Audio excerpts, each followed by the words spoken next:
Back in the White House, Trump was quiet on Canada, but he did have lots to say about China and the war in Ukraine. For more on that, let's bring in CBC's Sasha Petrusik. He's in Washington. Sasha, let's start with Ukraine. What did Donald Trump say? Well, that's right, Sarah. He did have a lot of things to say about a number of international issues. On Ukraine, it was mostly about U.S. efforts to push through its own peace proposal that we've heard would see Russia keep most or all of the territory that it has seized during that invasion of Ukraine, as well as Crimea, which was seized in an earlier occupational move. Ukrainian President Volodymyr Zelensky has rejected that flatly, but Trump says a deal is still very close. That's not how it was looking on the ground, though, as Russia launched its biggest missile and drone attack of the year against Kyiv last night, killing at least 12 people and wounding more than 90 others. That, though, led to a sharp social media post from Trump this morning. What he said is, "I am not happy with the Russian strikes on Kyiv, not necessary and very bad timing. Vladimir, stop," referring to Vladimir Putin, the leader of Russia. 5,000 soldiers a week are dying, he says, in the conflict. Let's get the peace deal done. That was his post this morning. After that, he had a meeting with the Norwegian Prime Minister, and they discussed the efforts to get to some sort of a peace deal between Russia and Ukraine. And he said the White House is pushing both sides to accept the proposal. This is what he said after the meeting.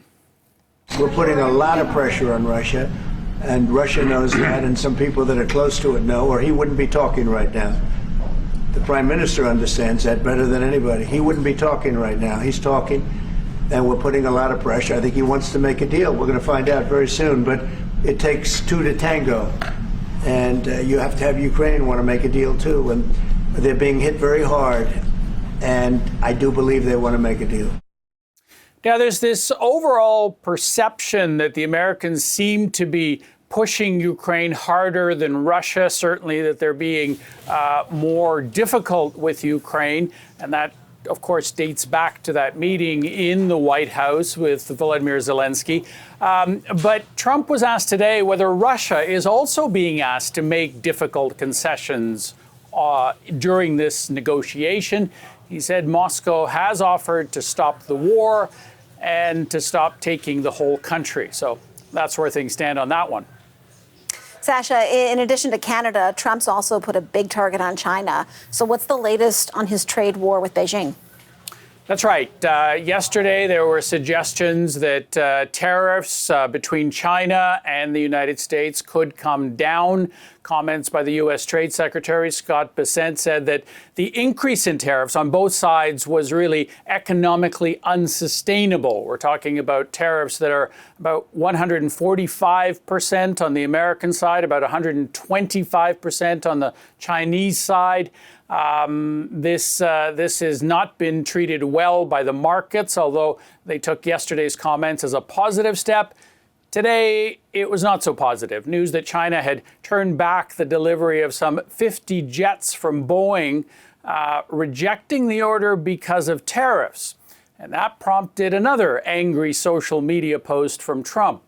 He said Boeing should default China for not taking the, as he put it, beautifully finished planes that China committed to purchase. This is just a small example of what China has done to the USA, he says, for years. Another one of those sorts of tweets where he's presenting the U.S. as the victim of some international conspiracy to punish the U.S. But to observers, it really does look as though the U.S. is looking for a way out, a way to tone down the tariff war with China. I spoke to Canada's former ambassador to Beijing, Guy Saint-Jacques, earlier. Trump now is telling, well, it's for Xi to make the first move. Xi won't make the first move. And it will be for Trump to try to devise some way where he will save face and where he will come to the bargaining table. But on that front, again, the Chinese are not in a rush to start the negotiations, and the longer the situation goes on, their calculus is that it's going to hurt the American economy. And indeed, Sarah, the two sides were at the negotiating table again today, talking. Trump confirmed that in his statements. Thanks, Sasha. CBC's Sasha Petrusik in Washington.